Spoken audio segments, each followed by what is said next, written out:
विठ्ठल विठ्ठल मंत्र सोपा, विठ्ठल विठ्ठल मंत्र सोपा, करे पापा निर्मूळ, भाग्यवंता छंद मने, कोड कानी ऐकते, विठ्ठल हे दैवत भोळे, चाड काळे न धरावे, भाग्यवंता छंद मने, कोड कानी ऐकते, तुका म्हणे भलते याती, तुका म्हणे भलते याती, विठ्ठल चित्ती तो धन्य, भाग्यवंता छंद मनी, कोड काने ऐकते, पांडुरंगा करू प्रथमान मन, पांडुरंगा करू प्रथमान मन,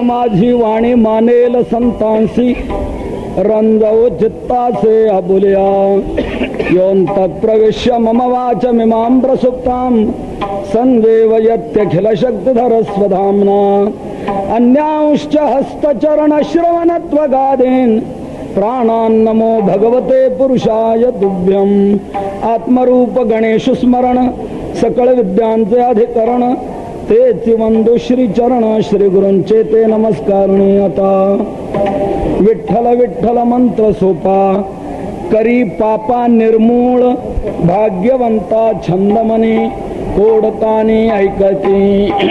देवी करता घेतलेला अभंग संत हृदय सम्राट जगद्गुरु तुकोबारा यांचा आहे. विठ्ठल विठ्ठल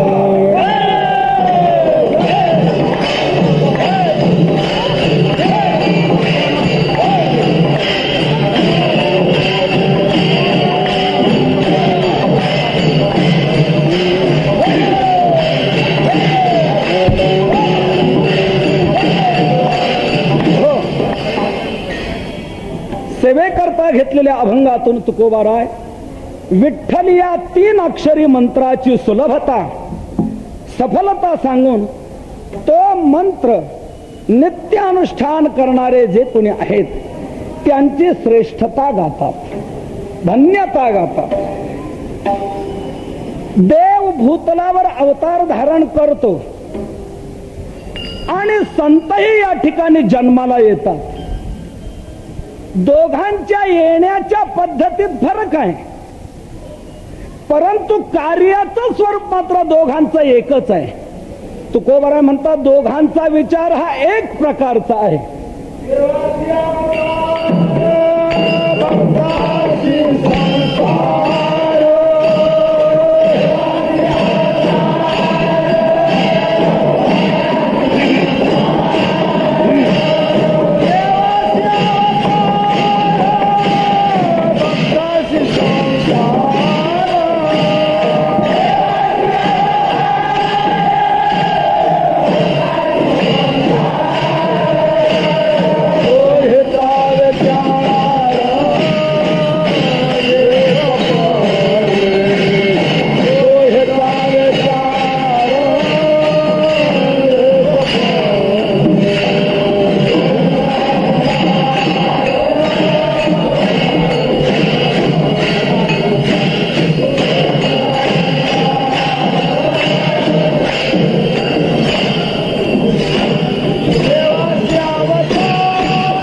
भक्तासी संसार दोहीचा विचार एकपणे, दोघांचा एक स्वरूपाचा विचार. तो एक विचार जर कोणता असेल तर धर्मरक्षण. देव युगायुगी अवतार धारण करतो ते धर्मरक्षणा करता. परित्राणाय साधूनाम विनाशाय च दुष्कृताम धर्म संस्थापनार्थाय संभवामी युगे युगे. तुकोबरा म्हणतात देवाला धर्मरक्षण करण्याकरता जन्म घेण्यासारखी अटी करावी लागते. तुका म्हणे धर्म रक्षावयासाठी देवासही अटी जन्म घेणे. धर्मरक्षणा करता देवाला अटी करावी लागते, जन्म घ्यावा लागतो. तुकोबरा म्हणतात देव जसा धर्मरक्षणा करता अटी करतो तसंच आम्ही देखील जी अटी करतो ती केवळ एक धर्मरक्षणासाठीच.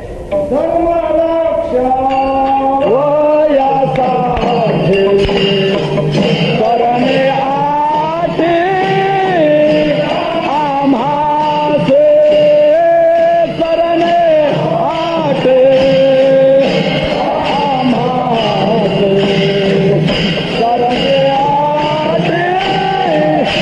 आम्हासे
रक्षावयासाठी करणे अटी आम्हासी. तुकोबरा म्हणतात देवाला जसे धर्मरक्षणा करता अटी करावी लागते तसेच आम्ही देखील अटी करतो ती धर्मरक्षणा करिताच.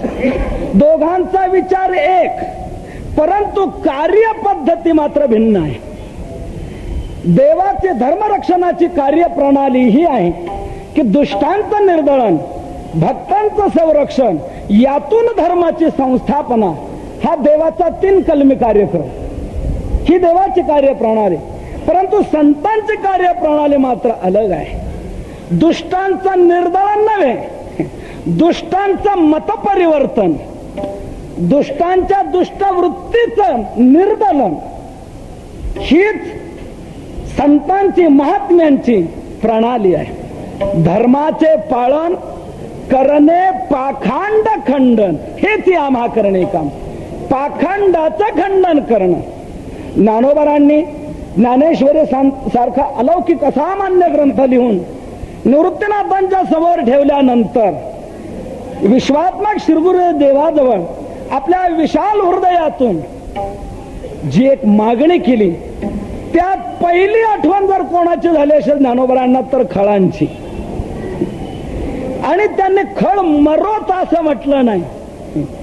जे खळांची व्यंकटी सांडू तया सत्कर्मी रती वाढू. त्यांच्या ठिकाणचा वाकडेपणा जावा आणि त्यांचीच सत्कर्मामध्ये आवड निर्माण व्हावी, ही संतांची कार्यप्रणाली. दुष्टांच्या दुष्ट प्रवृत्तीचं ते हनन करतात, त्यांच्याकडूनच धर्म घडवतात, ही संतांची कार्यप्रणाली. ही कार्यप्रणाली त्या संतांच्या जीवनात सातत्याने सर्वत्र दिसून येते. दुष्ट देवाच्या बाबतीत काही बोलत असताना देवाला ते सहन झालं नाही. नुसत्या बोलण्यातून, शिव्या देण्यातून देवाने त्यांचं हनन केलेलं आहे, चक्र सोडून त्यांना उडवलेलं आहे. परंतु संतांना प्रत्यक्ष शस्त्र हातात घेऊन मारण्याकरता आलेले, संतांनी त्यांना मारण्याचा प्रयोग केला नाही. संतांनी त्यांच्या मारण्याच्या वाईट प्रवृत्तीचाच नाश केला.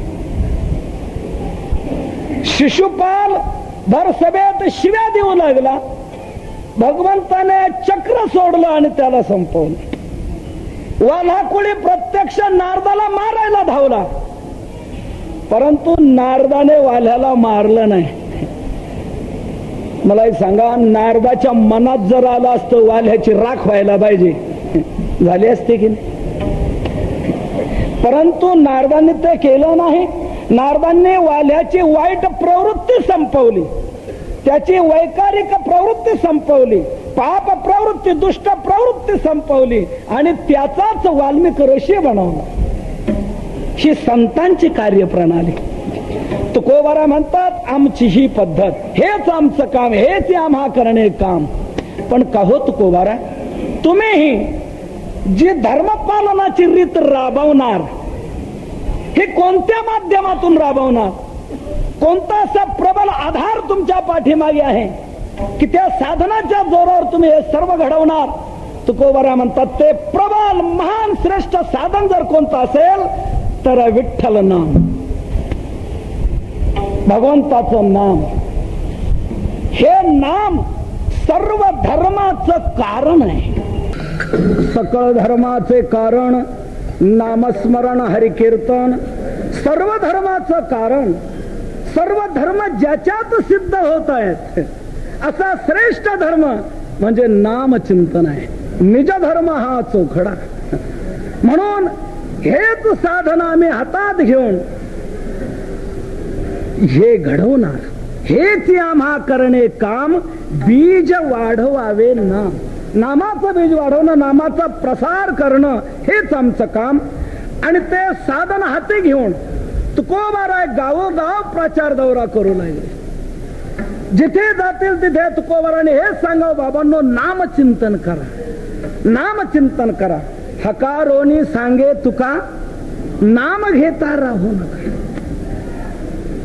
नामचिंतन करा, अन्य साधनांच्या भानगडीत पडूच नका. अनेक नका काही गाबाळाचे भरी, पडो येते थोरी नागवन. अन्य साधनाकडे जाऊ नका. अन्य वाटा ह्या कलियुगात उपयोगाच्या राहिलेल्या नाहीत, म्हणून त्या वाटांनी जाऊन उपयोग होणार नाही. का बरं? तुकोबारा म्हणतात कलियुगात त्या सर्व वाटांना झालाय टीबी, क्षयरोग झालेला आहे.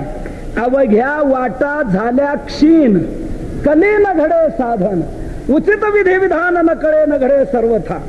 म्हणून त्या अन्य वाटांकडे जाऊ नका. हीच वाट धरा तुम्ही कोणती? नामचिंतनाची. स्वल्प वाटे चला जाऊ, वाचे गाऊ विठ्ठल. तुम्ही आम्ही खेळी मेळी गदारोळी आनंद. काय हा गदारोळ आहे, काय आनंद आहे. ऐसा नाम घोष सांगा कोठे,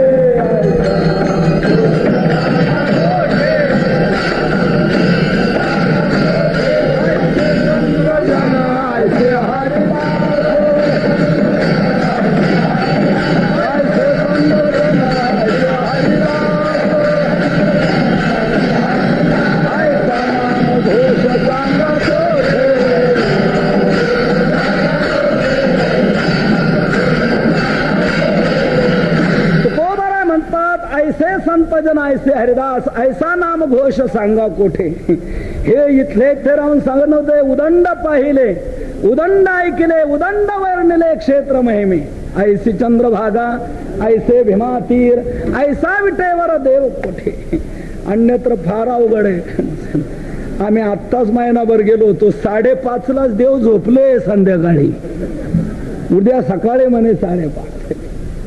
अवघड. परंतु अशी परिस्थिती, हा आनंद इतरत्र कुठेही नाही.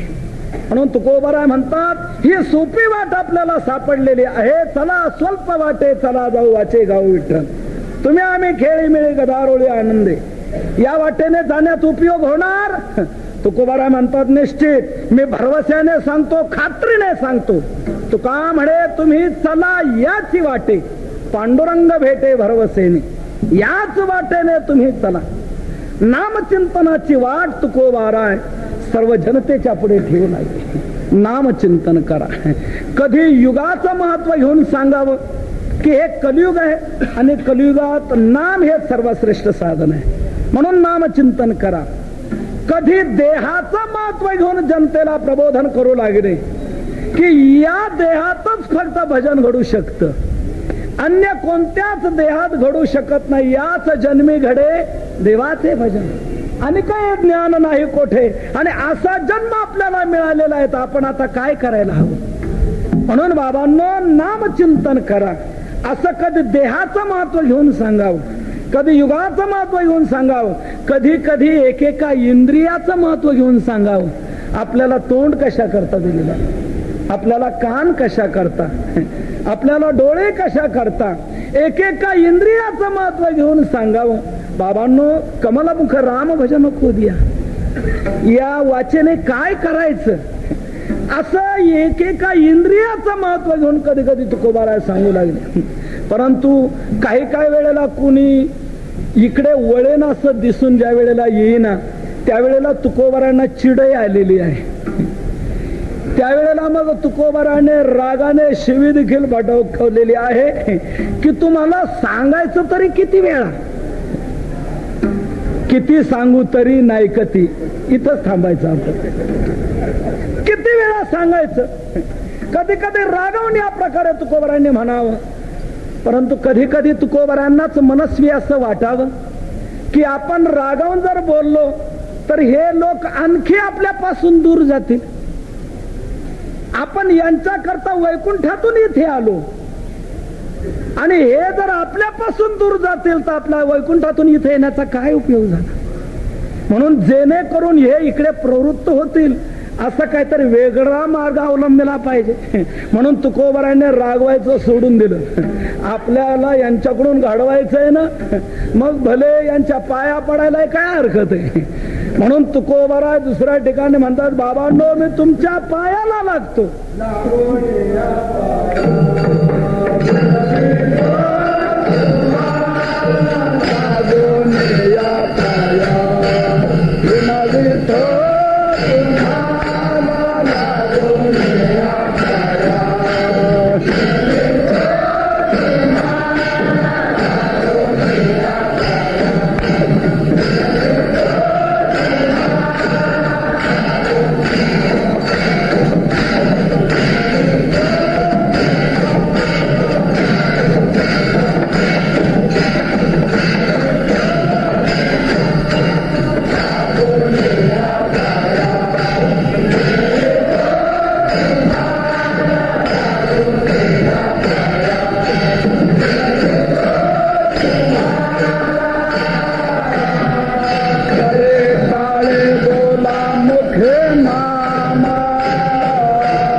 करावी आणि म्हणा बाबांनो मी तुमच्या पायाला लागतो, तुम्हाला माझी विनंती आहे, लागोन या पाया विनवितो तुम्हाला, करे टाळे बोला मुखे नाम, हाताने टाळे वाजवा आणि मुखाने नाम घ्या. महाराज नाम घ्यावं आम्ही, कोणतं नाम घ्यावं? विठ्ठल विठ्ठल म्हणा वेळोवेळा, वेळोवेळा तुम्ही विठ्ठल विठ्ठल म्हणा, विठ्ठल विठ्ठल म्हणा, विठ्ठल विठ्ठल म्हणा. या प्रकारे तुकोबराय लोकांना सांगू लागले, विठ्ठल विठ्ठल म्हणा, विठ्ठल विठ्ठल म्हणा. त्यावेळेला 3-4 ठिकाणी तुकोबरांची कीर्तन ऐकलेली काही बुद्धिजीवी मंडळी, तर्कवादी मंडळी ही विचार करू लागली की 4 ठिकाणी आपण तुकोबरांचं कीर्तन ऐकलं, परंतु सर्व ठिकाणी हेच ठरलेलं की म्हणा विठ्ठल विठ्ठल. अव स्थलभेदाने, कालभेदाने, व्यक्तिभेदाने काही वेगवेगळं प्रबोधन करायला हवं की सगळ्या ठिकाणी एकच म्हणा विठ्ठल विठ्ठल. लोकांचे प्रयत्न चाललेत कशा करतात हे सांगतात काय? जरा यांना जाब विचारला पाहिजे. म्हणून काही मंडळी ती तुकोबरांना भेटली आणि म्हणले, महाराज तुम्ही 4 ठिकाणी हेच सांगितलं की विठ्ठल विठ्ठल म्हणा. आमचं तुम्हाला एक म्हणणं आहे, तुम्हाला प्रचार करायचा आहे, प्रसार करायचा आहे, तुम्ही बाहेर निघालेला आहात तर थोडासा मानसशास्त्राचा अभ्यास करा, लोकांचा मनोगत जाणून घ्या, लोकांच्या भावना जाणून घ्या. लोकांचे रात्रंदिवस प्रयत्न चाललेत कशा करता ते राहिलं एका बाजूला आणि तुमचं चाललंय टुमणं की म्हणा विठ्ठल विठ्ठल. लोक रात्रंदिवस प्रयत्न करतात कशा करता, त्यांच्या प्रयत्नाला यश येत नाही. त्यात जर तुम्हाला काही सहाय्य करता येत असेल तर करा ना. ते राहिलं एका बाजूला आणि जिथे जिथे जाईल तिथे तुम्ही हेच सांगा विठ्ठल विठ्ठल म्हणा, विठ्ठल विठ्ठल म्हणा. तुकोबरा म्हणतात, बाबांनो तुमचं म्हणणं काय? अहो लोकांना ज्याची गरज आहे त्या बाबतीत तुम्हाला काय सांगता येत असेल तर सांगा. महाराज म्हणतायत लोकांना ज्याची गरज नाही ते का सांगण्याकरता आम्ही वैकुंठ सोडून इथे आलो. लोकांना ज्याची गरज आहे परंतु लोक जे मिळवू शकत नाही ते कशाने मिळेल हे सांगण्याकरता आम्ही इथे आलेलो आहोत. रात्रंदिवस तुम्ही प्रयत्न करता कशा करता सांगा. आमचं राहू द्या, विठ्ठल विठ्ठल म्हणणं बाजूला राहू द्या, द्या सोडून, तुमचं सांगा. रात्रंदिवस तुम्ही प्रयत्न करता कशा करता, ज्याच्या करता तुम्ही प्रयत्न करता ते तुम्हाला प्राप्त झालं का सांगा. व्यापारी व्यापारात खपतो, नोकरीवाला नोकरीत झिजतो, शेतकरी शेतीत राबतो. प्रत्येक जण आपापल्या परीने प्रयत्नशील आहे, रात्रंदिवस प्रयत्न करतायत. ज्याच्या करता प्रयत्न करतायत तो हेतू सफल झाला का? तुकोबरा म्हणतात सांगा, तुम्हीच सांगा. ज्याच्या करता तुम्ही रात्रंदिवस प्रयत्न करता ते घडलं का? रात्रंदिवस प्रयत्न कशा करता करतायत मानव? आपलं दुःख गेलं पाहिजे आणि आपल्याला सुख मिळालं पाहिजे याकरता सर्वांचे प्रयत्न आहेत की नाही. शेतकरी शेतीत राबतो कशा करता? या करता. व्यापारी व्यापारात खपतो कशा करता? या करता. नोकरीवाला नोकरीत झिजतो कशा करता? या करता. हरिभक्त मंडळी भक्तीत रंगतात कशा करता? या करता. दुःख गेलं पाहिजे आणि सुख मिळालं पाहिजे हा सर्वांचा मूलभूत उद्देश आहे. रात्रंदिवस परिश्रम करतात ते याच उद्देशाने की नाही बाबा? हाच उद्देश आहे की नाही? आपलं दुःख गेलं पाहिजे आणि आपल्याला सुख मिळालं पाहिजे. हाच सर्व प्राणी मात्रांचा मूलभूत उद्देश आहे. मग तुकोबरा म्हणतात सांगा, या करता जर तुमचे प्रयत्न चाललेले आहेत तर तुमचं दुःख मिटलं का आणि सुख मिळालं का सांगा. आजपर्यंत तुम्ही प्रयत्न केले, राबला, खपला, यातून तुम्हाला काय अनुभव आला सांगा. आता तुमचं वय किती बाबा? वय किती? 71. आजपर्यंतच्या आयुष्यामध्ये तुम्ही थोडी उलाढाल केली असेल का? कितीतरी प्रयत्न केले असतील, कितीतरी राबला असेल, हाडाची काढा रक्ताचं पाणी, परिश्रम कितीतरी घेतले असतील की आपल्या जीवनातलं दुःख गेलं पाहिजे, आपल्याला सुख मिळालं पाहिजे. या करता रात्रंदिवस कितीतरी खपला, परंतु आजपर्यंतचा 71 वर्षाचा अनुभव काय सांगतो? दुःख मिटलं नाही, सुख मिळालं नाही. म्हणजे 71 वर्षामध्ये हे शक्य झालं नाही. इथून पुढचा अजून तुमचा किती वर्षाचा अंदाज आहे की अजून 5-10 वर्षाची जर मुदतवाढ मला मिळाली तर मी माझ्या या प्रयत्नात काहीतरी शक्य करून दाखवेल की दुःख नाहीच आणि सुखच सुख. तुकोबारा म्हणतात, बाबांनो थोडंसं निरीक्षण करा, आपल्या जीवनाचा थोडा विचार करा. आजपर्यंतचं इतकं आयुष्य या प्रकारे तुम्ही खपवलेलं आहे, तरी हे शक्य झालं नाही. आता पुढे काय शक्य होणार? खरा तारुण्याचा जोम संपला, खरी क्षमता संपली. आता उरलेलं पुढचं आयुष्य म्हणजे समोर आलेलं ताट गुपचूप खाणं, गफरान. आणि त्याच्यात जर काही बडबडायला लागला तर वृद्धाश्रमाची भेट घ्यायची पाळी येईल. ही अवस्था, ही परिस्थिती आहे. म्हणजे आजपर्यंतच्या आयुष्यामध्ये इतके प्रयत्न केले तरी आपल्या जीवनातलं दुःख मिटलं नाही, सुख मिळालं नाही. तुकोबारा म्हणतात, का मिळू नये सांगा, दुःख का मिटू नये सांगा. लोक म्हणतात, महाराज तेच का आमच्या लक्षात येत नाही, पण आमचे प्रयत्न मात्र त्याच उद्देशाने आहेत की दुःख गेलं पाहिजे आणि सुख मिळालं पाहिजे. तुकोबारा म्हणतात, याच करता लक्षात घ्या, दुःख जावं जर वाटतंय तर शास्त्राचा एक अबाधित सिद्धांत आहे, कार्याच्या निवृत्ती करता कारणाच्या निवृत्तीची गरज आहे. म्हणून जोपर्यंत कारणाची निवृत्ती होत नाही तोपर्यंत कार्याची निवृत्ती होऊ शकणार नाही. दुसरा एक मुद्दा सांगतो महत्वाचा. आपल्याला दुःख जे जावं वाटतं ते कोणत्या महिन्यापुरतं जावं वाटतं? फक्त मे महिन्यात नको, नाही, कधीच नको, कायमचा नको आहे. आणि आनंद जो मिळावा वाटतो आपल्याला तो कोणत्या हप्त्यापुरता? हप्त्यापुरता नाही, तो ही कायमचा मिळावा वाटतो. म्हणजे दुःख कायमचं मिटावं वाटतं आणि आनंद कायमचा मिळावा वाटतो. ही जर आपली मूलभूत आकांक्षा आहे तर आजपर्यंत 70 वर्ष या संसारात राबून अनेक प्रकारे प्रयत्न करूनही दुःख मिटलं नाही, आनंद मिळाला नाही. तर याचा अर्थ लक्षात घ्या की दुःख का जात नाही याचं कारण आहे की दुःख ज्याच्यामुळे येतंय ते तसंच आहे. म्हणून दुःख ज्याच्यामुळे येतंय ते कारण पहिलं संपवा म्हणजे दुःख संपणार आहे. शास्त्राचा बाजू सिद्धांत आहे. आणि शास्त्रता निवृत्तीचे 2 प्रकार सांगितलेले आहेत. एक लयरूप निवृत्ती आणि दुसरी आत्यंतिक निवृत्ती. लयरूप निवृत्ती त्याला म्हणतात कारण शिल्लक राहून कार्याची निवृत्ती, ही लयरूप निवृत्ती. आणि आत्यंतिक निवृत्ती त्याला म्हणतात की कारणासह वर्तमान कार्याची निवृत्ती, ही आत्यंतिक निवृत्ती, ही खरी निवृत्ती आहे. या निवृत्तीतून पुन्हा उत्पत्ती नाही, पुन्हा प्राप्ती नाही. लयरूप निवृत्तीतून पुन्हा उत्पत्ती आहे का?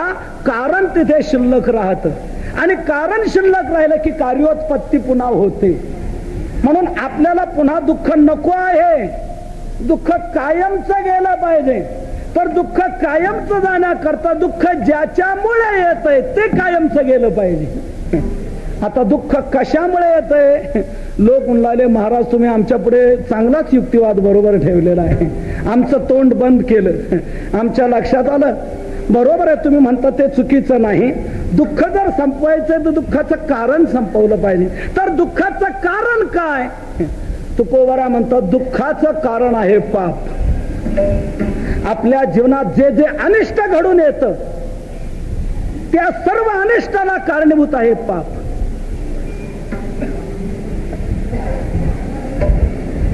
पापाची यामुळे झाले सत्याचे वाटोळे, दोष झाले बळीवंत, नाही ऐशी झाली नीत, मेघ पडो भीती, पिके सांडियेली क्षिती. म्हणजे जे जे सर्व काही अनिष्ट घडतं, इच्छेविरुद्ध घडतंय त्या सर्व गोष्टीला कारणीभूत आहे पाप. दुःख पावायाचे मूळ रहणे ठाव नाही तार. आणि त्याचा परिणाम पाप तयार होतं आणि पाप तयार झालं की जीवाला दुःख भोगण्याची पाळी येते. म्हणजे दुःखाला एकमेव कारण आहे पाप. ज्ञानोबाराय 13व्या अध्यायामध्ये हा भाग अगदी स्पष्ट करतात की जीवाला दुःख भोगण्याची पाळी कधी येते. मग विधीची वाफ चुकवी, अन्यायाचे बी वाफवी, कुकर्माचा करवी राब जरी, तरी तयाच सारिखे असंभाव्य पाप पिके मग जन्म कोटी दुःखे भोगी जीव. मग दुःखे भोगी, मग म्हणजे त्यानंतर जीवाला दुःख भोगण्याची पाळी येते. कधी? पाप पिकल्यानंतर. म्हणजे दुःखाला कारण आहे पाप. म्हणून तुम्हाला दुःख घालवायचं असेल तर याकरता पहिलं पाप घालवलं पाहिजे. आणि पाप जर घालवायचं असेल तर त्याकरता दुसरं कोणतंही साधन उपयोगाचं नाही. म्हणून माझं तुम्हाला जे सांगणं आहे, पाया पडून हात जोडून विनंती करून की बाबांनो तुम्ही विठ्ठल विठ्ठल म्हणा, विठ्ठल विठ्ठल म्हणा. हे एवढ्या करता सांगतो. ते लोक म्हणाले, महाराज आम्ही विठ्ठल विठ्ठल म्हणण्याने पाप जाणार. तुकोबारा म्हणतात पापाला निर्मूळ करणार, पापाचा मुळही तो मंत्र शिल्लक ठेवणार नाही. हेच सेवेकरता घेतलेल्या अभंगाच्या प्रथम चरणात सांगतात.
विठ्ठल विठ्ठल मंत्र सोपा करी पापा निर्मूळ.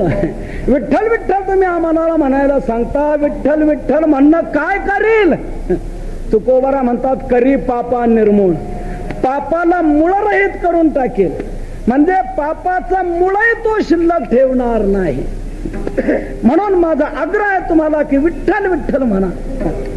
सवलत दिलेली आहे, तोंड दिलेलं आहे, मोकळी काय चाल केला अशी मोकळा. बोले विठ्ठल वेळोवेळा तुझं पापाची नाही ऐसे नाम घेता जवळी वसे. म्हणून विठ्ठल विठ्ठल नाम चिंतन करा. हा सोपा मंत्र आहे, याला मंत्र म्हटलंय. मंत्र कशाला म्हणतात? ज्याचं मनन केलं असताना तो रक्षण करतो त्याला म्हणतात मंत्र. ही मंत्र शब्दाची व्याख्या आहे. मननात त्रायते यस्मात तस्मात मंत्र प्रकीर्तितः.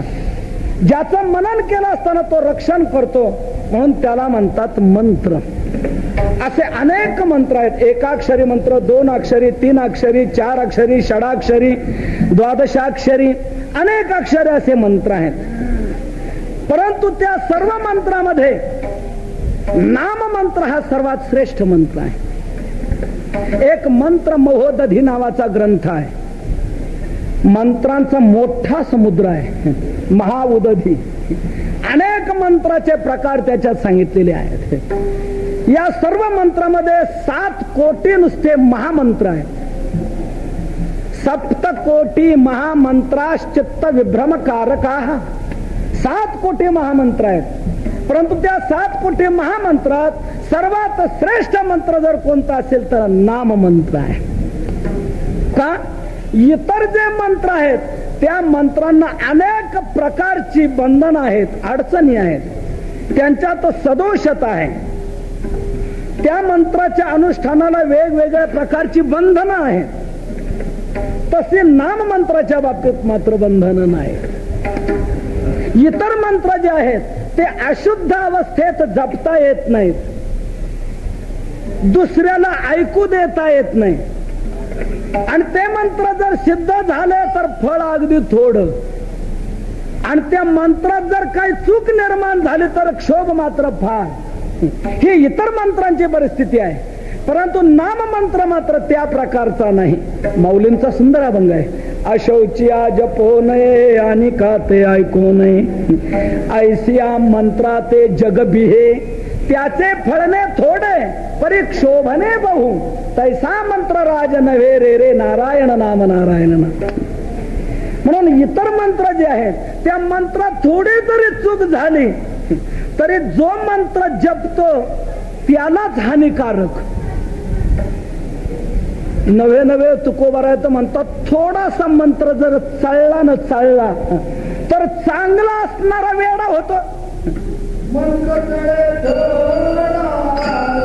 तरे धडचे होय वेडा, तरे धडचे होय वेडा.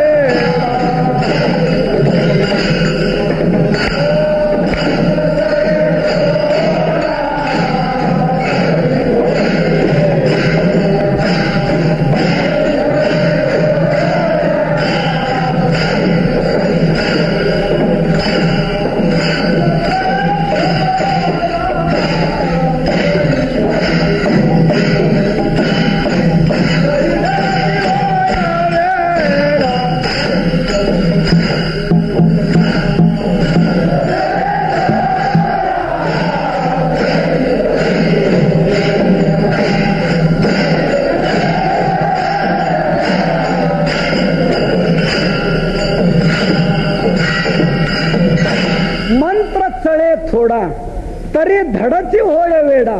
थोडा जरी मंत्र चढला बिघडला गेला तर चांगला असणारा वेडा होऊन जातो.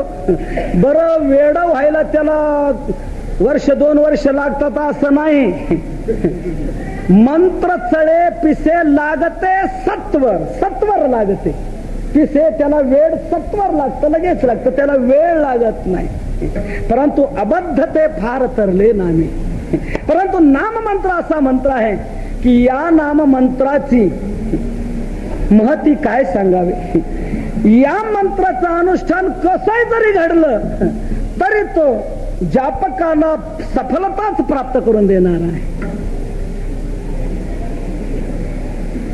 जापकाकडून या मंत्राच्या बाबतीत काही जरी चूक झाली तर त्याचा दुष्परिणाम त्याला भोगावा लागत नाही. राम म्हणण्याऐवजी मरा म्हण. नारद म्हणतात तुझ्या तोंडात येत नाही ना राम, राहू दे. मरा येत आहे ना, मरा म्हण, चालेल. मरा मरा म्हणत राहिला, मरा म्हणूनही त्याला उपयोग झाला. मारा मारा येही मंत्र उनके अंतर भेदा, वाला था तो वाल्मिक हुआ जब भेटी भई नारदा.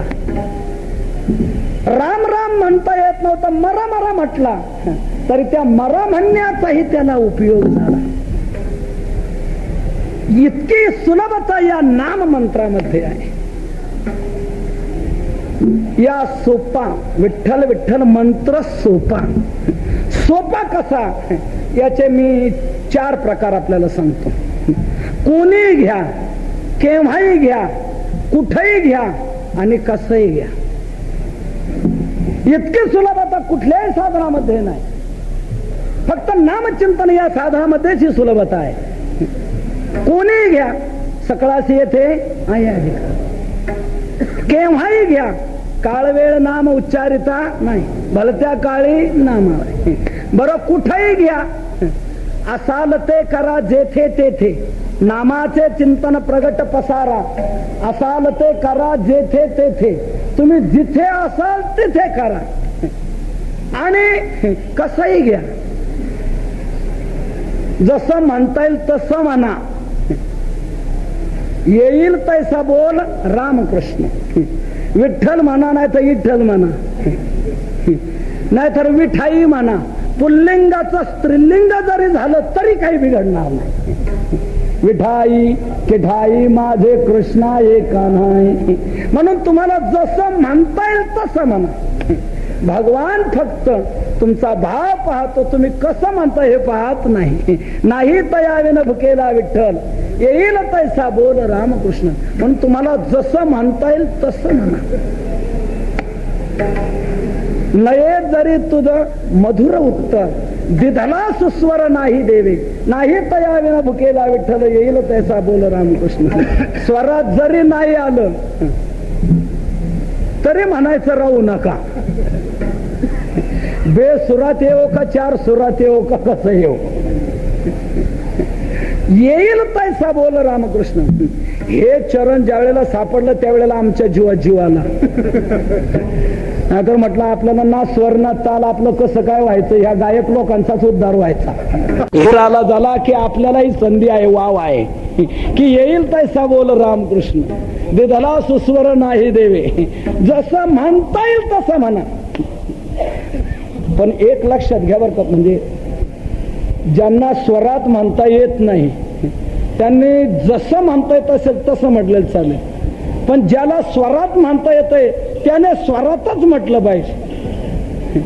ते जर स्वर सोडून म्हणतील तर त्यांना जसं म्हणता येतंय तसं ते म्हणत नाही हे सिद्ध होईल.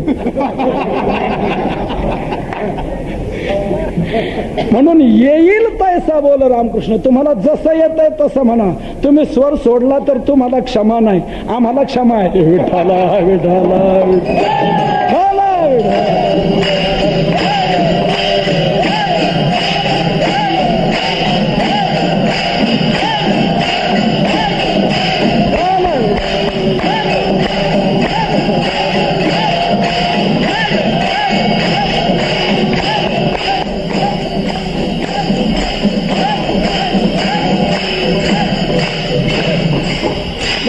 इतकी सुलभता इतर कोणत्याही साधनामध्ये नाही. म्हणून तुकोबारा म्हणतात विठ्ठल विठ्ठल हा 3 अक्षरी मंत्र सोपा आहे. तुका म्हणे सोपे आहे सर्वा म्हणी, नाम संकीर्तन साधन पै सोपे, सर्वात सोपे साधने सोपे, हे साधन लाभ येतो घरा. म्हणून विठ्ठल या 3 अक्षरी मंत्राचा तुम्ही जप करा. तुका म्हणे जपा मंत्र 3 अक्षरी सोपा. म्हणून विठ्ठल विठ्ठल मंत्र सोपा. आम्ही हा जर जपला मंत्र तर हा मंत्र जप काय करेल, तुकोबारा म्हणतात करी पापा निर्मूळ. पापाला निर्मूळ करेल, पाप शिल्लक ठेवणार नाही. का, तुम्हाला दुःख संपवायचंय ना, त्याकरता तुम्हाला पाप संपवलं पाहिजे. आणि पाप संपवण्याकरता दुसरं कुठलंही साधन इतक्या क्षमतेचं नाही. फक्त नामचिंतन या साधनातच इतकी ताकद आहे की किती जरी पाप असलं तरी ते संपवण्याचे. दुःख हे पापामुळे येते आणि सुख हे पुण्यामुळे मिळते. सुख आणि दुःख ही फळं आहेत. भोगणे ते फळ संचिताचे. आणि एक लक्षात घ्या, फळ म्हटलं की ते आपल्या इच्छेवर अवलंबून नसतं, ते त्याच्या बीजावर अवलंबून असतं. कोणत्या झाडाला कोणतं फळ यावं हे आपल्या इच्छेवर आहे का? नाही. एकाने लावले काय, एकाने लावले गहू आणि तो म्हणू लागला की याला काय यायला पाहिजेत, काय यायला पाहिजे, इकडं धान्य कुठलं, दुसरं एक सोडून दुसरं. असं जर आपण अपेक्षा केली तर येऊ शकत नाही. पेरी कडू जिरे, कडू जिरे पेरायचे आणि अमृताची फळ मागायची, ते जमेल का? जसं बीज पेराल तसं फळ पदरात पडेल. बीज पेरोनिया त्याची घ्यावे फळ, डोरली सकेळ कैचे लागे. डोरले नावाची एक वांग्याची जात आहे, ती वांग्याची जात लावली, केळी सारखी लांबडी दिसते म्हणून काय त्याला काय केळी येतील का? नाही, मला इच्छा आहे की याला केळी यावीत म्हणून. तुकोबारा म्हणतात अरे डोरलेला केळी येतील कशी? जे फळ मिळावं असं वाटत असेल ते बीज लावलं पाहिजे. बीज जसं असतं तशी फळं येत असतात. ढोकरं लावून कधी आपले तुमचे अनाविषय म्हणा की सीडलेस म्हणा हे द्राक्ष येऊ शकणार नाही. जी तुम्ही जात लावाल, जे बीज तेच फळ प्राप्त होईल. म्हणून सुखाने दुःख ही फळ आहेत आणि त्याचं बीज आहे पाप आणि पुण्य. म्हणून सुखदुःख आपल्या इच्छेवर नाही. आपल्याला पुष्कळ वाटतं दुःख येऊ नये पण ते आल्याशिवाय राहत नाही. आपल्याला पुष्कळ वाटतं सुख मिळावं पण ते मिळत नाही. का मिळत नाही याचं कारणच आहे ते आपल्या इच्छेवर नाही, ते त्याच्या बीजावर अवलंबून आहे. म्हणून दुःख हे आपल्या पापामुळे येते. म्हणून दुःख घालवायचं तर पहिलं पाप घालवलं पाहिजे. सर्वांनी हे मान्य केलेलं आहे आणि तुम्हाला सर्वांना बरं का हे माहित आहे. परंतु दुर्दैव आपला असं आहे की माणसं पुण्य करत नाहीत आणि पाप सोडत नाहीत. म्हणून सुख मिळत नाही आणि दुःख मिटत नाही. सर्वांना हे माहित आहे की दुःख पापामुळे येते आणि सुख हे पुण्यामुळे मिळते. तुम्ही म्हणाल नाही हो, आत्ताच तर आमच्या लक्षात आलं, तुम्ही आता म्हटलं. नाही नाही, सर्वांना माहित आहे. सर्वांना माहित आहे, इथे आलेले न आलेले, की दुःख पापामुळे येते आणि सुख हे पुण्यामुळे येते. मी तुम्हाला पटवून देतो ना, हो म्हणायला लावतो की सर्वांना माहित आहे दुःख पापामुळे येते. तुम्ही बघा, एक दुसऱ्याला म्हणतो का हो तुमची ती कोर्टात केस चालू होती त्याचं काय झालं? हा म्हणतो कशाला नाव काढता त्या केसचं? आपण काय झालं मला सांगाल की नाही? तुम्हाला अशी सवय लागली की नाही खपली काढण्याची? काय अडलं याच्या वाचून का काढायचा? हा विषय काढण्याचं काय कारण आहे? अरे पण आपण मित्र एकमेकाला सांगायला काय हरकत आहे? तो म्हणतो विरुद्ध निकाल लागला आपल्याला. का बरं असं व्हावं? तुझा तर त्या प्रकरणाशी कोणताही संबंध नाही, मग विरुद्ध निकाल का लागावा? तो म्हणतो आता लागला तर खरं. अरे मग हायकोर्टात अपील करायचं. हा म्हटलं तुला काय वाटतं? गप राहिले, हायकोर्टात गेलं पण तिथे विरुद्धच निकाल लागला. अरे तुझा तर त्या प्रकरणात संबंध नसताना का असं व्हावं? तुझ्यावर काय यावं? विरुद्ध निकाल का लागावा? अरे सुप्रीम कोर्टात जायचं. हा म्हणतो मागची जमीन विकली ती कशा करता? सुप्रीम कोर्टात भांडण्या करतात पण तिथे विरुद्धच निकाल लागला. का बरं असं व्हावं? हा म्हणतो काय आपलं पूर्वीचं पाप असेल काय नाही.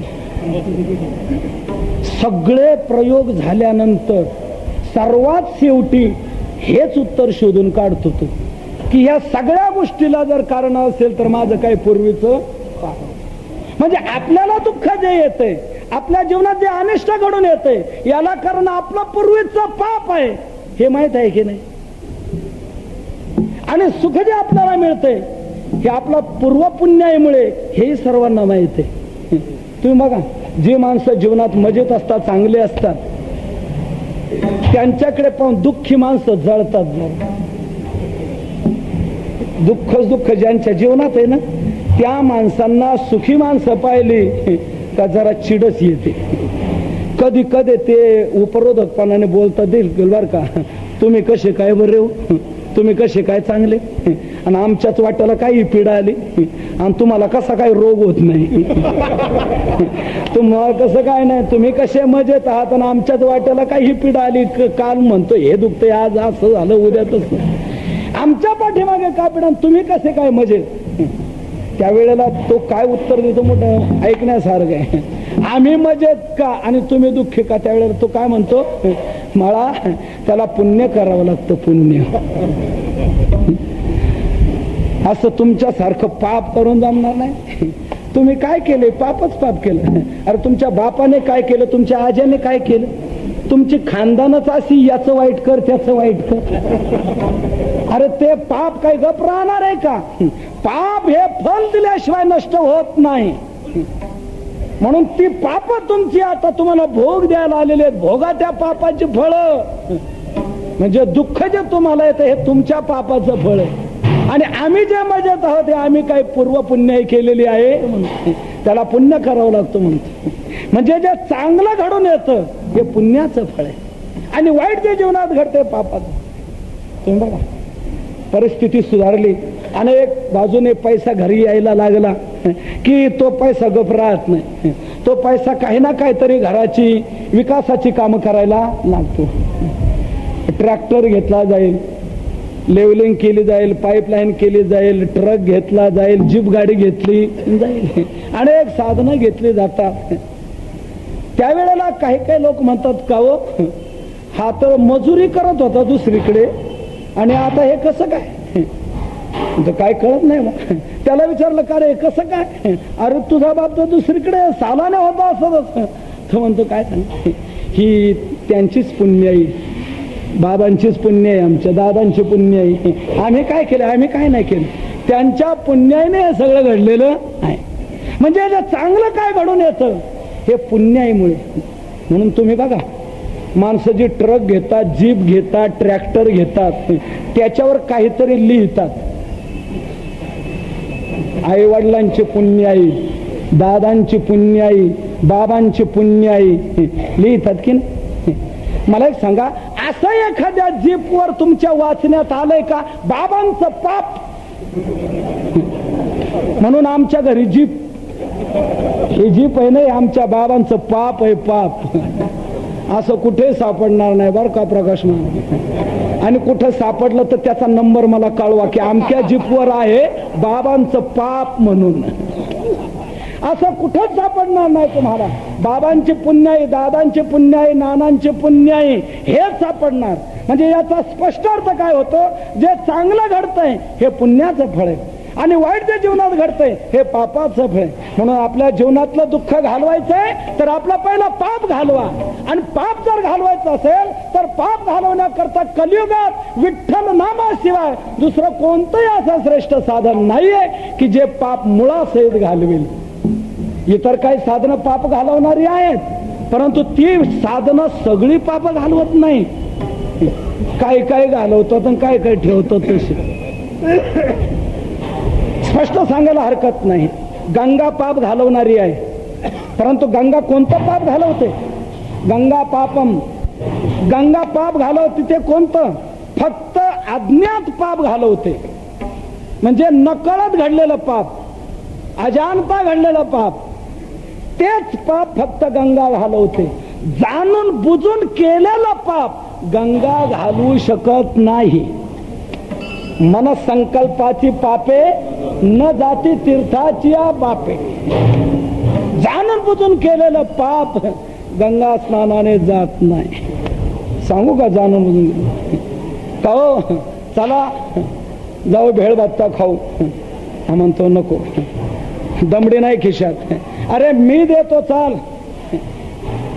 अरे तू जरी दिलं तरी पगाराच्या वेळेला गेटवर हजर होशील, काढ पैसे. हा म्हणतो देऊ नको माझ्यातर्फे. बरं म्हणे चाल खातो. तुझ्यातर्फे म्हटलं काय, गेला भेळ भत्ता खाल्ला. बाहेर पडला तर दुसरा आला, का रे बरं तू नेमका आला, चल तुलाही देतो भेळ भत्ता. हा म्हणतो मी नाही खाणार. का बरं म्हणे आज एकादशी आहे माझी.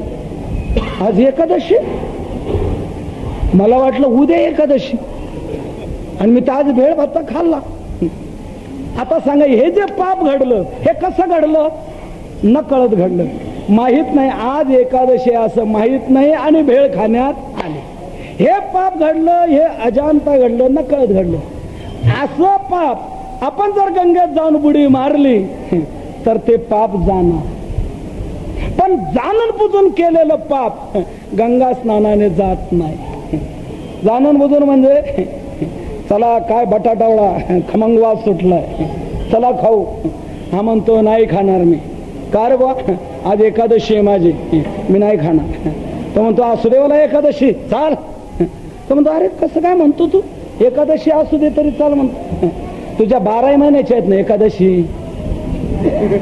कायमच्याच आहे ना. मग काय होतं एखादी एकादशी मोडली तर. हा नुसत्या मोठ्याच एकादशी असल्या, काही लोकांनी कुठून काढले करून तू फक्त मोठ्या एकादशा करायच्या, आषाढी कार्तिकी माहिती नाही.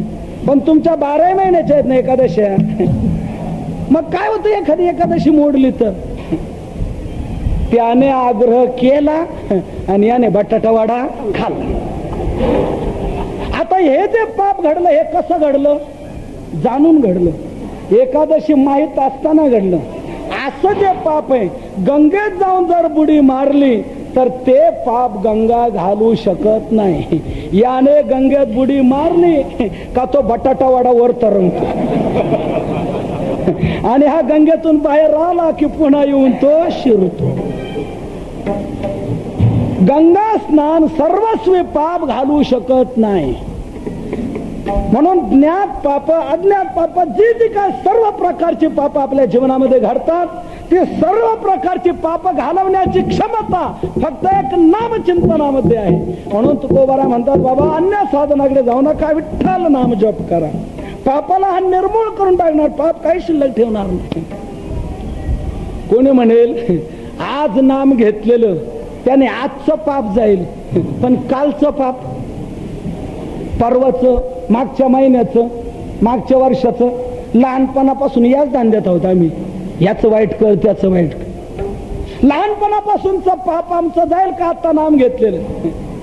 तुकोबाराय म्हणतात, नामचिंतनाची ताकद तुमच्या लक्षात नाही आली, शक्ती तुम्हाला माहित नाही. नामचिंतनाची इतकी प्रभावी शक्ती आहे. याच जन्मातलं पाप काय, परंतु जन्म जन्मांतरातलं जरी पाप असलं तरी जळून भस्मसात होणार.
नामसंकीर्तन हे साधन सोपं जरी असलं तरी फलात तुम्ही कमी समजू नका.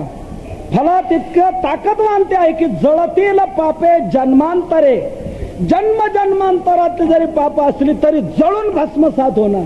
इथे हा एक शब्द महत्वाचा महाराज, जळतील म्हटले, पळतील म्हटलं नाही, जळतील म्हटले. तुम्ही म्हणाल पळाली तरी गेली आणि जळाली तरी गेली, काय फरक? फार फरक आहे. पळालेली परत येऊ शकतात, जळालेली परत येत नसतात. जळली किती संपली, त्याची राग झाली, पुन्हा त्याच्यापासून काही उत्पत्ती होऊ शकत नाही. तशी इतर साधनाने पाप पळतात आणि नामचिंतनाने पाप जळतात. अशी नामचिंतनाची महान शक्ती आहे. किती पाप जळणार हो? तुकोबाराय म्हणतात, कितीही असू द्या, कितीही पाप जरी असली तरी नामापुढे ती राहू शकत नाही. तुझं आठविता पापाची वसती राहे अंगी किती बळ त्याचे. त्याच्यात अशी काय ताकद आहे की नाम घेतलं जात आणि पाप शिल्लक राहते. पापाची काय ताकद आहे राहण्याची? राहू शकत नाही. किती पाप असलं तरी नामाने संपणार, भस्मसात होणार. काही लोक म्हणतील हे पटत नाही आपल्याला. कुठल्याही साधनाची म्हटली तरी काहीतरी क्षमता असेल ना. कितीही पाप कसं काय घालवणार? काहीतरी मर्यादितच घालवलं जाईल ना.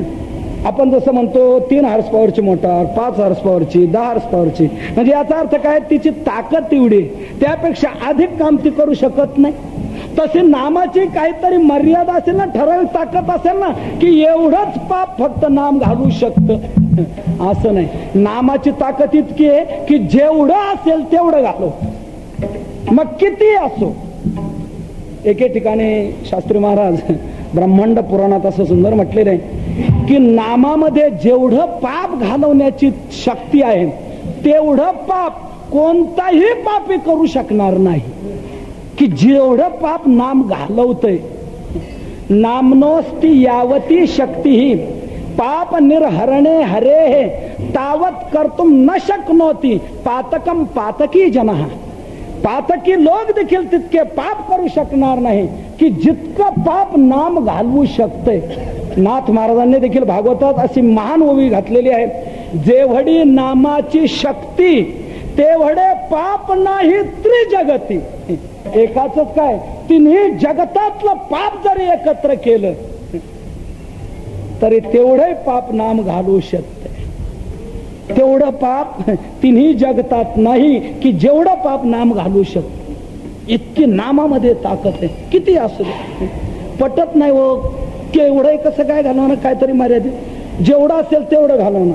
ज्ञानोबा म्हणतात मी तुम्हाला दृष्टांताने समजून देतो म्हणजे ध्यानात येईल, हे त्याशिवाय तुमच्या डोक्यातली शंका जाणार नाही. एकाने रानाचा लिलाव घेतला, डोंगराचा, आणि मजूर लावून त्याने गवत कापलं, काढलं, त्याची गंजी घालून ठेवली. इतकी मोठी गंजी की त्याच्यात 4 लाख अब्ज पेंड्या. किती महाराज? 4 लाख अब्ज पेंड्या त्या गंजीमध्ये. इतकी मोठी गंजी. आता मला एक सांगा, एवढ्याही पेंढ्या जर आपल्याला जाळायच्या असतील तर त्याला किती अब्ज काड्याच्या पेट्या लागतील? 1 अब्ज? हो नाही, 1 काडी. 1 काडी पुरेशी. 4 लाख अब्ज जरी पेंढ्या असल्या तरी जास्त काड्यांची गरज नाही, 1 काडी पुरेशी आहे. बरं ठीक, तुमचं मान्य मला. दुसरी एकाने गंजी लावली होती, त्या गंजीत 8 लाख अब्ज पेंड्या होत्या. आता त्या 8 लाख अब्ज पेंड्या जाळायला आता किती काड्या लागतील? किती? आता कसं काय? आता त्रैराशिक मांडा की तुम्ही. 4 लाख अब्ज पेंड्या जाळायला 1 काडी सांगितली की नाही? आता मग 8 लाख अब्ज पेंड्या जाळायला 2 नकोत का? नाही, 1च. 16 लाख अब्ज पेंड्या जाळायला 1च. 32 लाख अब्ज पेंड्या जाळायला 1च. म्हणजे याचा अर्थ काय? पेंढ्यांची संख्या तुम्ही कितीही वाढवा, काड्यांची संख्या वाढवण्याची गरज नाही, 1 काडी पुरेशी आहे. तसं पाप तुमचं किती असू द्या, 1 नाम पुरेसा आहे. हरि उच्चारणे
पापाच्या अनंत राशीच्या राशी जरी असल्या तरी हरिनामाच्या उच्चारामध्ये ते क्षणात संपल्या जाणार.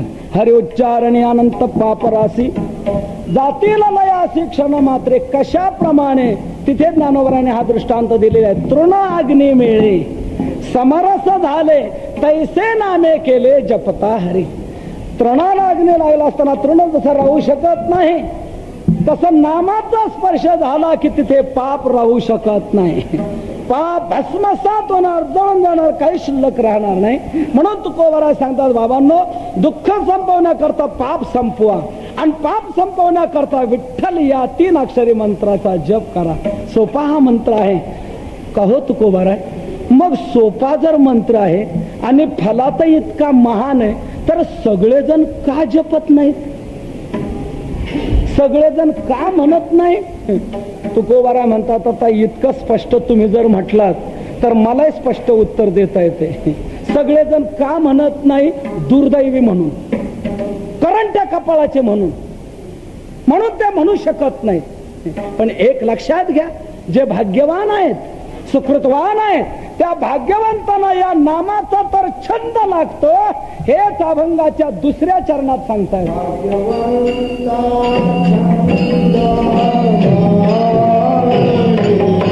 भाग्यवंता छंद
धोबार घुमाए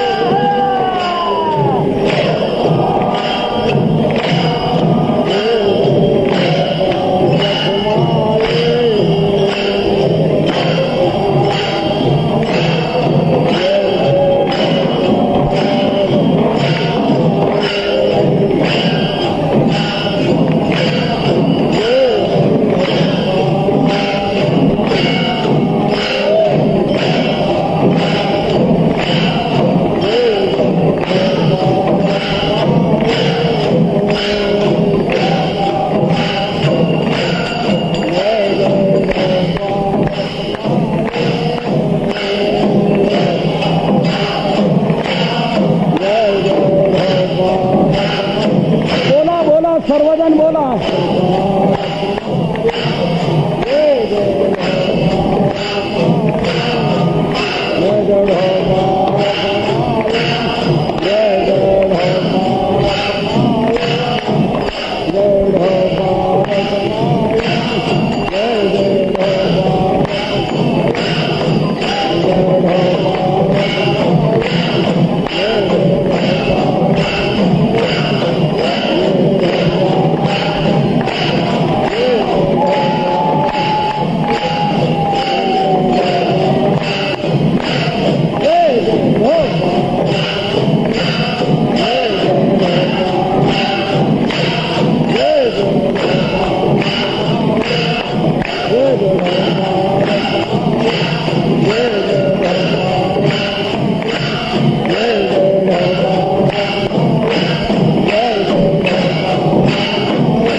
म्हणता छंद म्हणी गोड कानी ऐकते.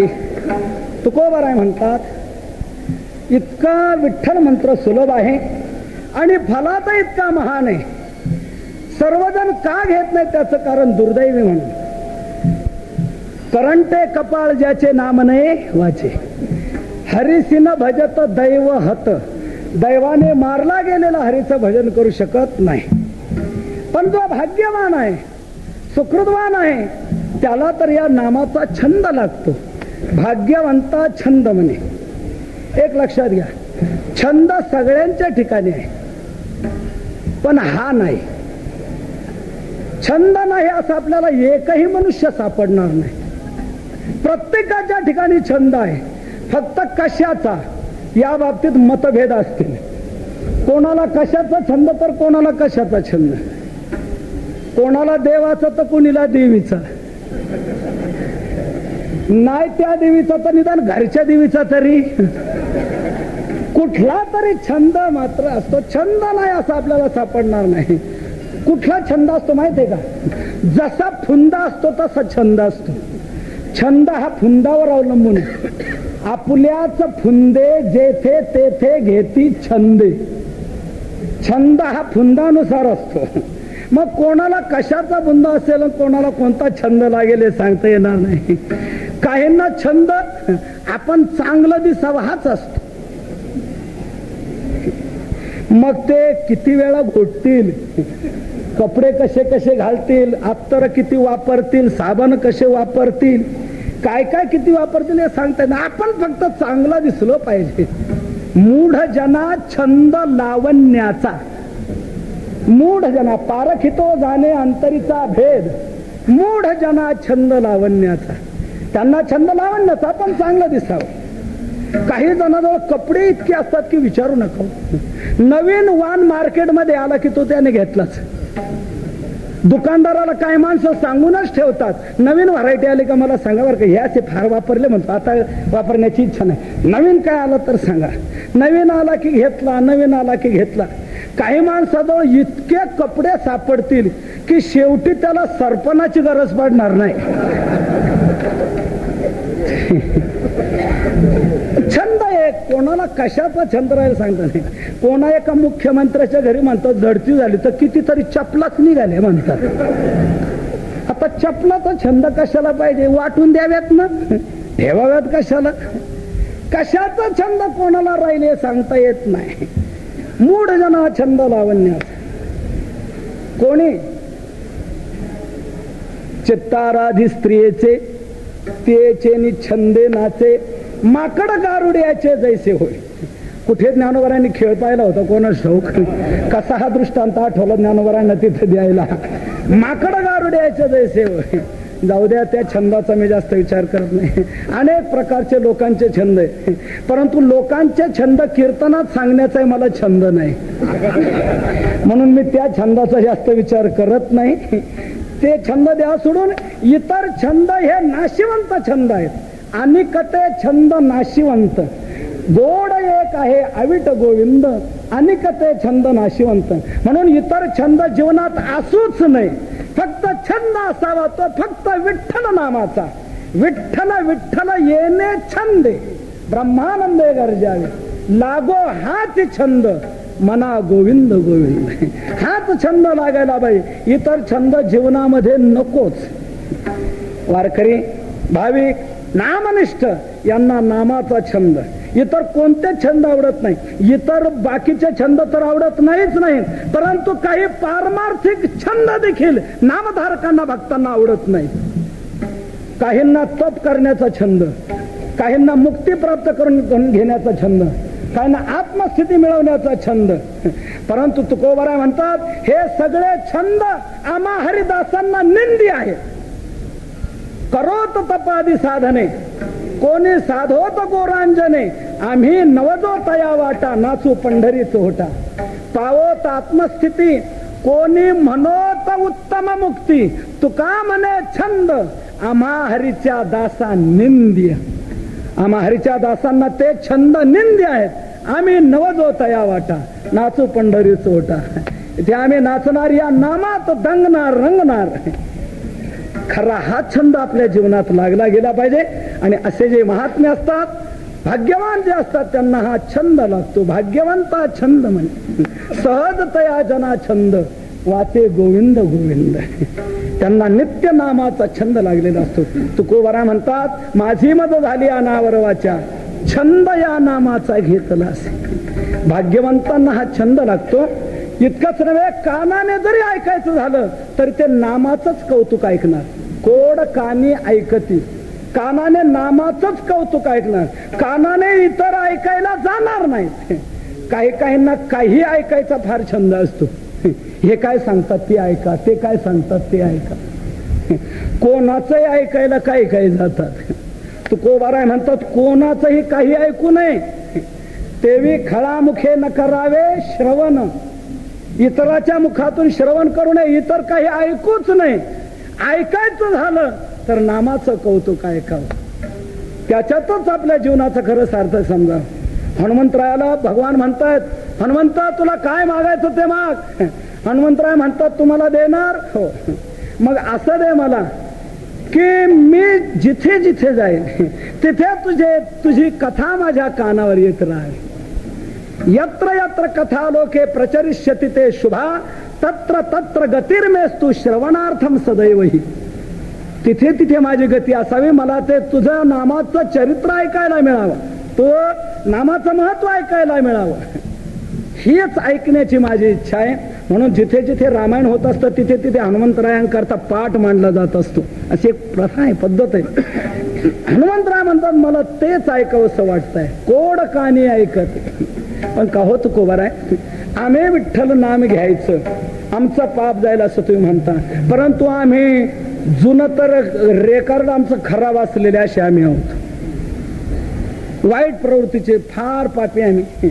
आणि आता जर आम्ही विठ्ठल नामाकडे वळलो तर त्या विठ्ठलाच्या लक्षात येईल की हा पूर्वी या धंद्यातला होता म्हणून, हा असं करत होता, हा तसं करत होता.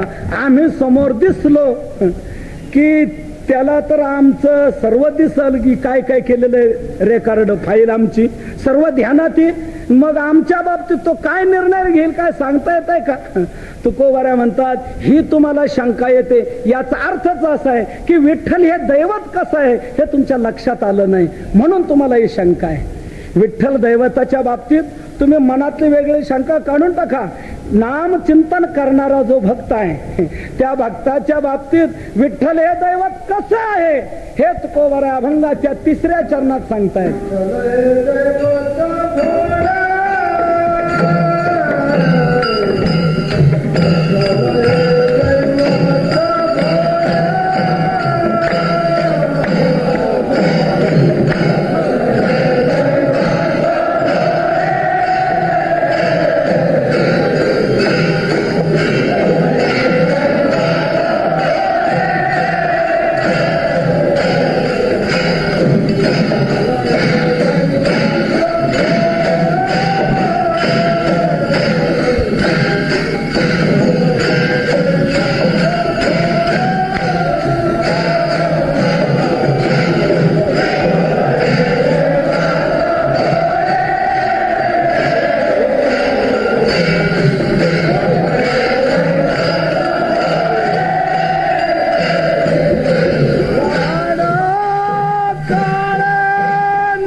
तुकोबारा म्हणतात, समजून घ्या विठ्ठल हे दैवत भोळे.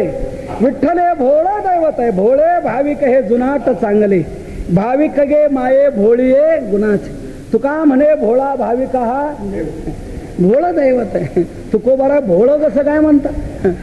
भोपळ्याचा तर अभंग तुमचाच आहे ना की चतुरा तू शिरोमणी गुणलावण्याची खाणी मुकुट सकळा म्हणे धन्य तुझी विठोबा. भोपाळ्याच्या अभंगात तुम्ही विठोबाला चतुर म्हणता आणि इथे आता भोळा म्हणता. मग नेमका आहे कसा? भोळा आहे का चतुर आहे?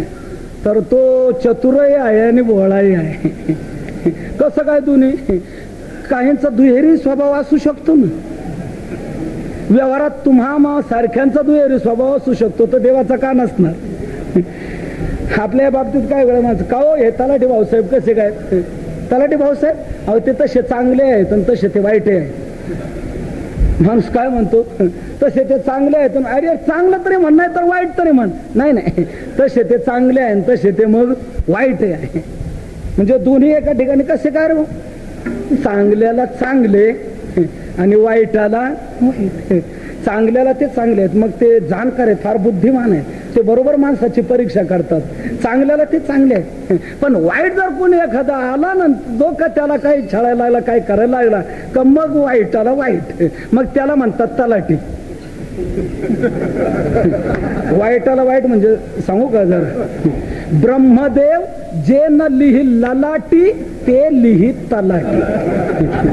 मग तो काय लिहून त्याची लेखणी काय करेल हे सांगता येणार नाही. कोणी इथे तलाठी असतील तर राग मानू नका बघ. इथे आलेले सोडून बाकीचे तसे ते चांगले आहेत आणि वाईट आहेत. म्हणजे याचा अर्थ असा चांगल्याला चांगले आणि वाईटाला वाईट असा जसा दुहेरी स्वभाव असू शकतो तसं विठ्ठल हे दैवत चतुर आहे आणि तो भोळा आहे. म्हणजे अवच्छेदक भेदाने दोन्ही विरुद्ध धर्म एका ठिकाणी असू शकतात. भगवान हा इतरा करता चतुर आहे आणि भक्ता करता भोळा आहे. इतरा करता तो चतुर आहे मग त्याचं चातुर्य विचारू नका. त्याला थोडंही सहन होऊ शकत नाही. भक्ता करता मात्र तो भोळा.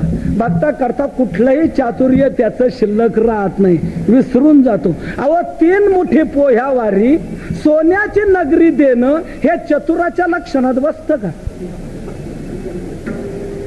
हे भोळ्याच्या लक्षणात बसतं. चतुर थोडंसं जाऊ देणार नाही हे भोळ्याच्या लक्षणात बसतं. म्हणजे भगवान हा भक्ता करता भोळा आहे आणि इतरा करता चतुर आहे. म्हणून तुम्ही नामचिंतन करायला लागलात ना भक्तीकडे वळलात ना मग तुम्ही विठ्ठलाच्या बाबतीत वेगळे काही आणू नका. ते भोळ दैवत आहे. भक्ता करता तो सर्व आपलं सोडून देतो आणि भाविक भक्ताचा प्रेमाने कळवळ्याने जिव्हाळ्याने अंगीकार करतो.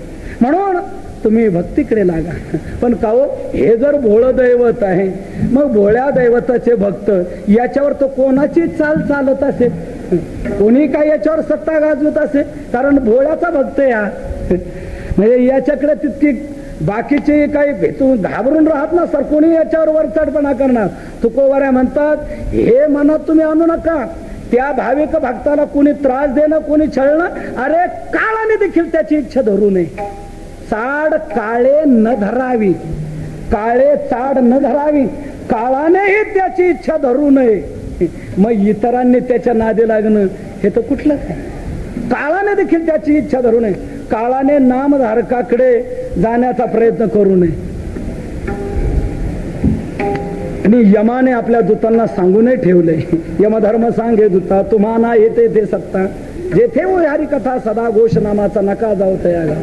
काळाने इच्छा सोडून द्यावी. त्याने बाकीची गिरायक पाहावी जे नाम घेत नसतील ते माळ घालत नसतील ते पंढरीला वारीला येत नसतील ते ती गिरायक पुष्कळ आहे की त्याला काळाला. म्हणून चाड काळे न धरावी. तुका म्हणे भेने काळ नये तेने राणे. तुका म्हणे काळ आता करू न शके बळ. काळाची सत्ता नामधारकावर चालत नाही तर इतरांची काय चालणार? इतरांची काय दाद आहे तिथे?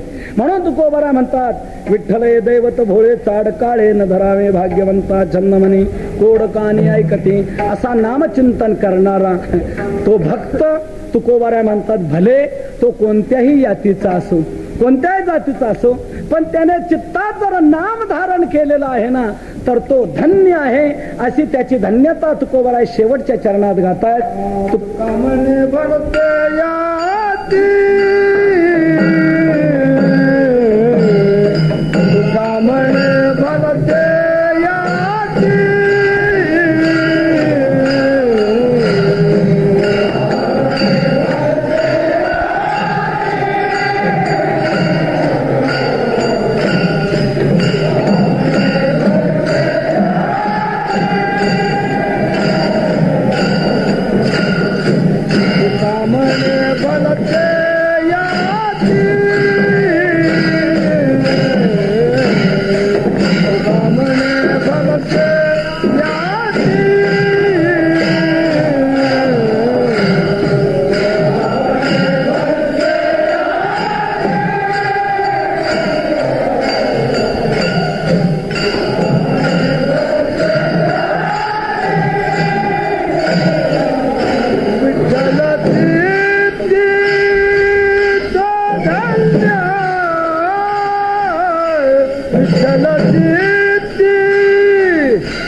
तुका म्हणे भलते याती विठ्ठल चित्ती तो धन्य. तुकोबरा म्हणतात ज्याच्या चित्तात विठ्ठल आहे, भले तो कोणत्याही यातीत जरी जन्माला आलेला असला तरी त्यावरून तुम्ही त्याला कमीपणा असं समजू नका, कमीपणा त्याचा लेखू नका. तर त्याच्या चित्तात विठ्ठल आहे ना, तो धन्य आहे, तो श्रेष्ठ आहे. तुका म्हणे भलते याती विठ्ठल चित्ती तो धन्य. तुका म्हणे नाही जाती सवे काम, ज्याचे मुखी नाम तोच धन्य. म्हणून संतांनी यातीला मूल्य विशेष दिलं नाही, त्याच्या कृतीला विशेष मूल्य दिलेलं आहे. म्हणून तो जीवनात करतो का याला अधिक मूल्य आहे. म्हणून त्याच्या चित्तात विठ्ठल भरलेला आहे ना, तो धन्य आहे. त्याची वाचा धन्य, त्याचं शरीर धन्य, त्याचे आईबाप धन्य, त्याची जात धन्य, त्याचं गाव धन्य, त्याचा देश धन्य. तुका म्हणे धन्य तयाचे वदन, जया नारायण ध्यानी म्हणे. धन्य धन्य ते शरीर, धन्य माता पिता तयाची, धन्य त्या जाती, धन्य त्या जाती, धन्य तोच ग्राम जेथे हरीचे दास, जेथे वसती हरीचे दास, धन्य भूमी पुण्यदेश. नामधारकाचं सर्व काही धन्यतेला पात्र अशा प्रकारचं आहे. म्हणून तुका म्हणे भलते याती विठ्ठल चित्ती तो धन्य. भाग्यवंता छंदमणी कोडकाने ऐकते ज्ञानेश्वर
विठ्ठल विठ्ठल मंत्र सोपा करी पापा निर्मूळ भाग्यवंता छंदमने कोडकाने ऐकते.